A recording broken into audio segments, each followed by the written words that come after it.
Welcome, ladies and gentlemen. Thank you so much for your great support always.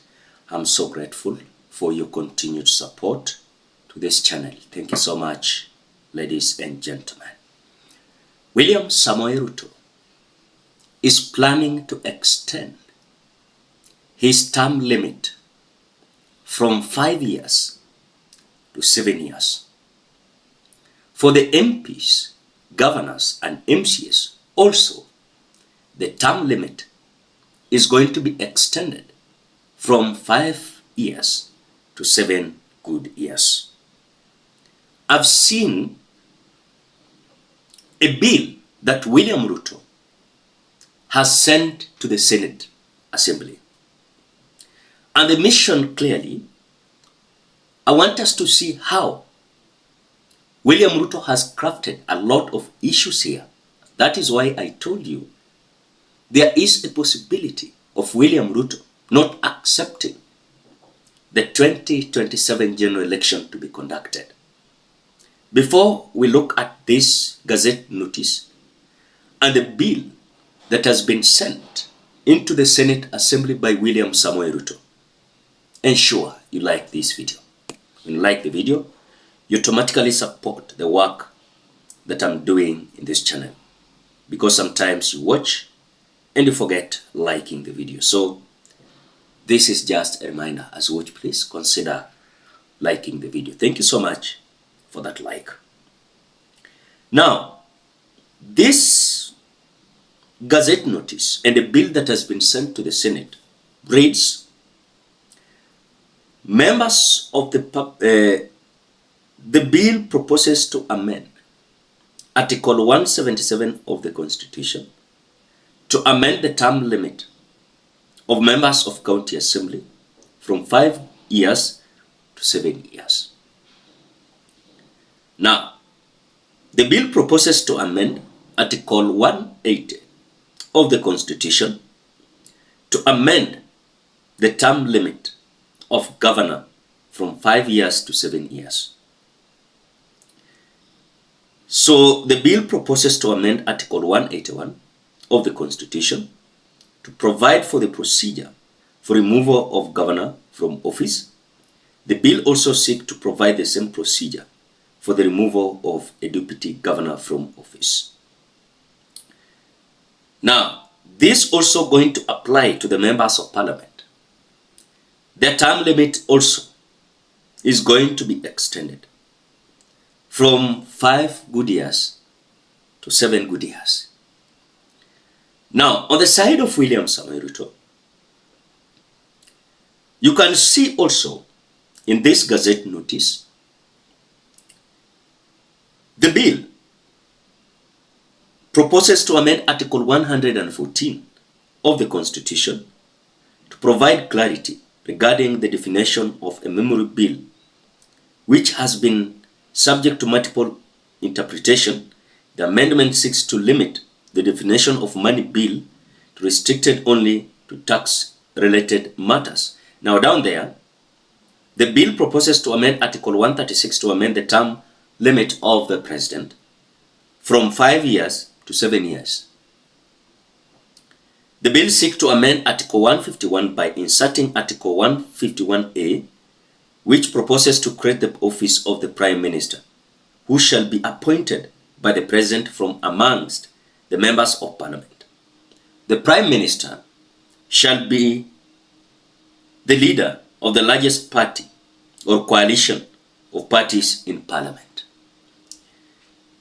And so then, the bill proposes to amend Article 152, 154, 155, 156, 157, 166, 215, 228, 229, 245, 250, 251, the Constitution to assign the responsibility of appointment and removal from office of various state officers to the Senate and the National Assembly as follows. Number 1, the Senate to vet and approve all the offices, including cabinet secretaries. Number 2, all approvals of nominees for offices relating to High Commission and ambassadors to be approved by the National Assembly. And that is what you can see William Ruto is trying to craft there. Now, the prospect of this bill. This is the way. One, you must understand there is a coalition. There is a coalition being formed in between Raila and William Samoei Ruto. This coalition, as we are being told, William Ruto is going to be the president. If they are going to win this, Raila will be the prime minister. And he will be the party leader. No, not party leader. He will be the leader of the majority members of parliament or coalition in the National Assembly and I think in the National Assembly. But now, are we talking about common mwananchi, or we are just talking about the leadership?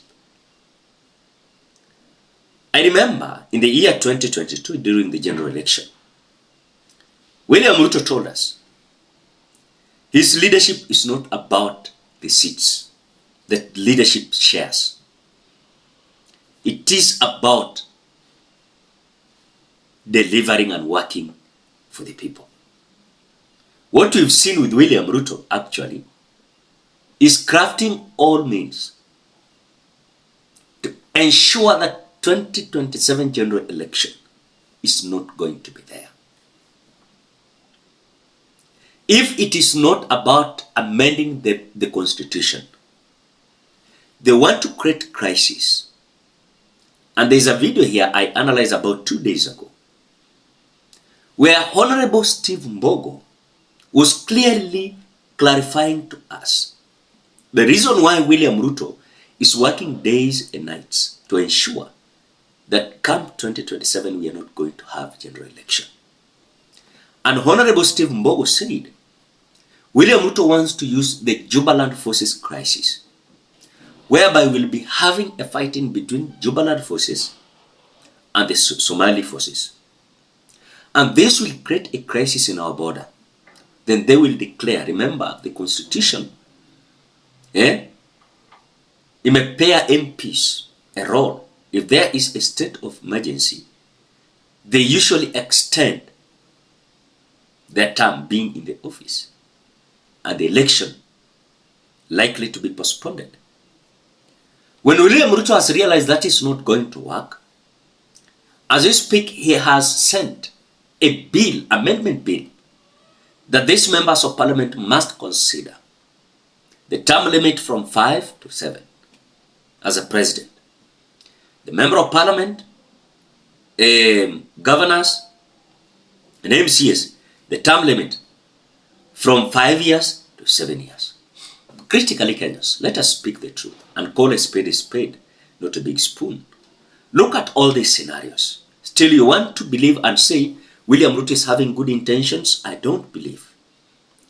I don't believe if William Ruto is having good intentions. Because all he's doing is to craft all means and have all mechanisms to ensure that come 2027 is going to be his day. But let me tell you, let Kenyans not accept this. And I believe Kenyans will not accept this. If they want us to go back to the streets, we are ready to go back. And they will not believe this time around, because we've realized the conversation these leaders are having is conversation about them, not about us. It is about them, not about us. They have no convincing language or narrative that they will come up with to convince us and accept what they are doing. And that is why, as we speak, the hustler narrative is dead. The poor versus the rich, the dynasty versus hustler is dead. The mama mboga, border is dead. So they have realized all these narratives are no longer working. So what they are doing is actually to do whatever they can do, turn around and look at all mechanisms they can use to fool us around. But you cannot fool us all the time. The time has come that Kenyans, we must raise our aerials higher and higher so that we can understand these individuals, how they are continuing to behave as if we don't know anything. But really, we do understand. But now, Kenyans, as I finalize this video, are you going to accept the presidential limit to be extended from 5 to 7 years? Are you going to accept the term limit of governors, MPs, MCS to be extended from 5 to 7 years? If they cannot work in these 5 years, also 7 years they will not work. In some developed countries, for example, like US, I think they usually have 4 years in one term. 4 years in one term. And they usually deliver. But us, it is 5 years. But they usually don't deliver. What do you think, Agnes? Because for me, I say no. This term limit must not be extended by all means. You can drop your opinion at the comment section below. Otherwise, thank you so much because of your great support. Please consider subscribing, liking, commenting, and sharing this video. Till we meet in another video.